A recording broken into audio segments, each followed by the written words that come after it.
I think the New York Jets are fascinating this week because they have made it known that they are in the market for a quarterback, and a veteran one, and someone that's going to elevate them. They won 7 games with putrid quarterback play last year on the whole, and that's nothing against Zach Wilson.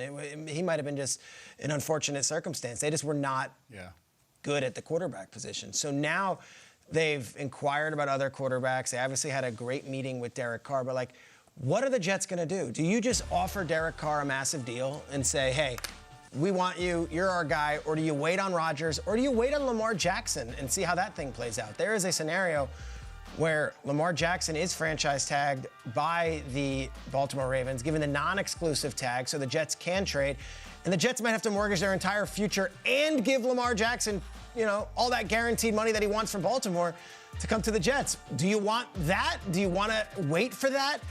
Or do you want to just, you know, get this thing settled and be like, all right, we've got Derek Carr. We don't have to wait for free agency. We don't want to wait for the draft. The Jets are so loaded on both sides of the ball now. Every position except offensive line and quarterback. I'll go one step further with this. You know, we knew they hired Hackett, who is the Rodgers whisperer. Over the break, they hired Todd Downing, who was the former Tennessee Titans offensive coordinator, but spent 3 years with Derek Carr in Oakland.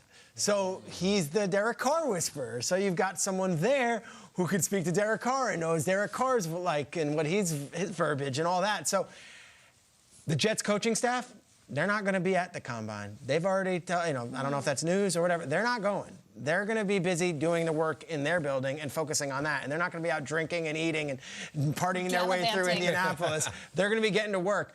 But I will tell you this, their GM, Joe Douglas, will be there. Yeah. And Joe Douglas and his team will be there, and those scouts will be there. And I'm curious if they're working a trade or if they're sitting pretty on their hands. They're just going to let this thing fall where it does.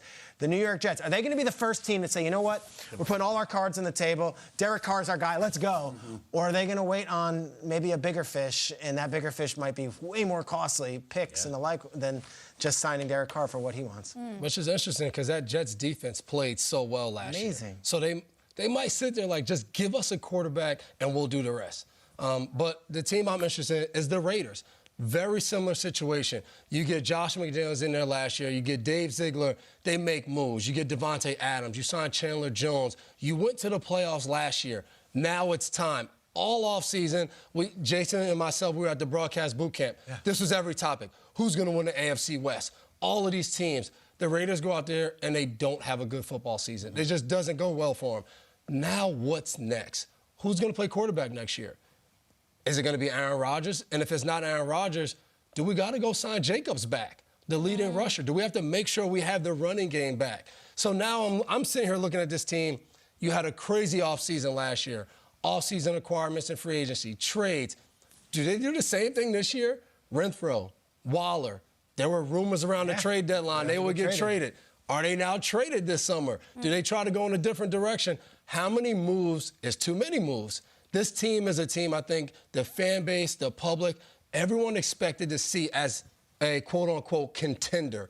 Now you have to not just make the playoffs this year. You have to be that contender. Yeah. You have to be that team in December. Everyone's like, you know, this team has a chance to be in the Super Bowl this year. So I'm very interested to see what do the Raiders do. You're in Vegas. I played in Vegas this year. They had T-Pain at the halftime show. That's good. It was exciting. Boots with the fur. People want to see wins. They want to see everything when you come. When you go to Vegas, you don't want to remember what happened in Vegas other than the Raiders won. Is that Flo Rida, Boots with the Fleur?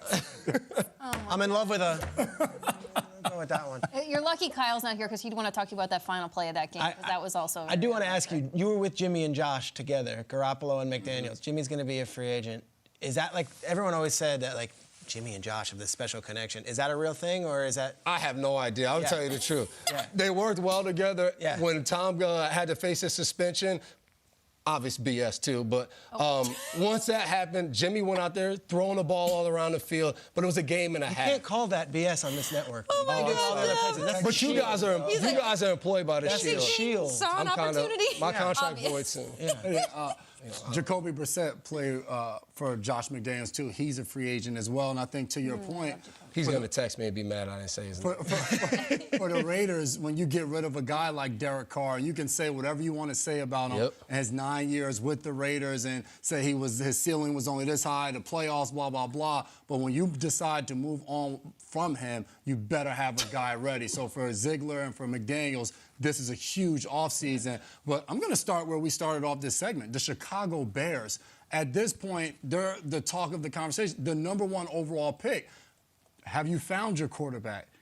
Do you keep Justin Fields and now build around him, or do you maybe trade Justin Fields and go to a guy like Bryce Young at your first overall pick? Do you trade the first pick and say, hey, now we can just get more draft picks and continue to build through the draft? And Justin Fields looked good last season. I mean, he ran the ball well. You can see when he had protection, he was able to make throws down the field and do some things. And this is without a ton of talent around him. Yes, Darnell Mooney is exciting to watch. Cole Kmet, as you see right there, has some plays for them. But this is a team that if you build around a guy like Justin Fields, maybe he can make a leap that a guy like Jalen Hurts made this past season for the Philadelphia Eagles. So for me, I want to see what Chicago does. They have a ton of cap space when free agency starts to be able to make a ton of moves. But the first thing that they have to decide is who's going to be the quarterback and what they're going to do with that. And I know Ryan Poles didn't draft Justin Fields, but at this point, you had an entire season to evaluate him. Whether he drafted him or not is irrelevant. You're evaluating him, you're seeing, all right, I'm watching Justin Fields over the past season, and now I'm watching Bryce Young in college. Do I think when he comes into the league, translation-wise, do I think his ceiling is higher than Justin Fields? That's what they have to determine to see what their next move is going to be. And it's a fascinating one for me because you look at how Chicago ended up with that #1 pick of what transpired for the Houston Texans, and now they have decisions to make on what they do next. It's fascinating to look at the line in the sand with all 32 teams. You can clearly draw a line with the teams that have an identity and the ones that do not. And I think we all just went around the table and listed teams that we just can't quite figure them out. And the next week and the draft and free agency will help us understand what their identity is. No one has less of an identity, I think, than the Houston Texans going into this offseason. And that's okay because now you have a clean slate. You have a brand new, unbelievable coach, head coach, DeMeco Ryans, who was the namesake of your franchise when he was playing. He brings a defensive mindset. I was fascinated by who he was going to find as an offensive coordinator. In he brings his guy from San Francisco over the last week, and Bobby Slowick, the passing game coordinator for the 49ers. He got Brock Purdy to where he needed to be. He's worked with Christian McCaffrey. Where are the Texans going with that #2 and #12 pick? Because that's an identity question to me. DeMeco, are you going to make the Texans a nasty defensive team? Are you going to make them so good that offenses are cowering in their cowboy boots when they come to play you at home? Or are you going to lean on a guy who's a first-time offensive coordinator, go out and get a quarterback with your #2 pick who is going to change the face of your franchise and say, hey, we're going to lean on Dameon Pierce, who had an unbelievable rookie season as a running back, but also a Will Levis, a Bryce Young. Because a lot of teams, like the Colts, like any of them, are going to try to jockey for that #1. You're sitting pretty at 2. There's a lot of quarterbacks available. But what direction do you go in, I think, with that #12 pick? Because to me, that will help understand the identity that the Texans will have moving forward. Because DeMeco Ryans sits in a very fascinating division as well, which, as some people like to say, is supple for overtaking, which I hate saying the word supple, but it's true because the division could be there could be a change at the top. I disagree with you. I love your take. I think if you like a quarterback, go and get him. Like, go and move up to 1. And that's how moribund this franchise has been. So if you love Bryce Young, the worst thing would happen is if you love Bryce Young and you've been terrible for all these years, and that's your guy at 2, and then the Colts, a division rival, from 4 move up to 1, and then you have to face him twice a year, every year. So to me, if I'm the Texans, like Nick Caserio, you know him well. This is year 3 now, bud. Like, all right, let's go get our guy. That's what they did before with Trubisky. We love him. They traded up.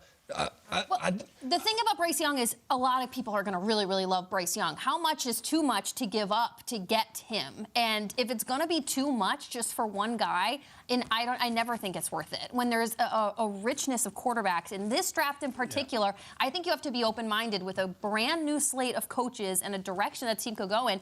You could get a #2 guy in Will Levis. All these quarterbacks play differently. Build your team around the guy that you get. Don't become obsessed with one guy and give up the house in order to get him. I think it depends upon how big of a gap you see from the #1 quarterback to the #2 quarterback. If you think the #1 is head and shoulders above every other quarterback in the class, then move up and go get him. The generational talent. If you feel like Every it's year, that close, generational talent. you know, if you think it's close enough, then you're like, all right, if we don't get that guy, we get this guy, even if we fall in love with him. But if it's that much of a gap, I mean, that's the difference between competing for Super Bowls and just no doubt. being I don't care how mediocre. good your defense is. You need that guy at quarterback. Nick, like you said, was in New England. We had great defenses, but the guy we had at quarterback was the difference in winning a Super Bowl or just being a team with a good defense and a chance to be a These Super Bowl debates, champion. especially because of the team you're talking about, Chicago, this is what's happening in every NFL building right now. And also it's going to be on our show for the next 2 months because I think Chicago's going to put that number 1 pick up there, and that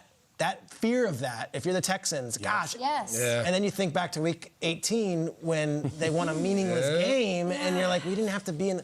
That's for another conversation. I'm sure the front office was mad. I'm sure they were. We need to get So these was guys Kyle not Shanahan. wanting I to know. play today. Right, exactly.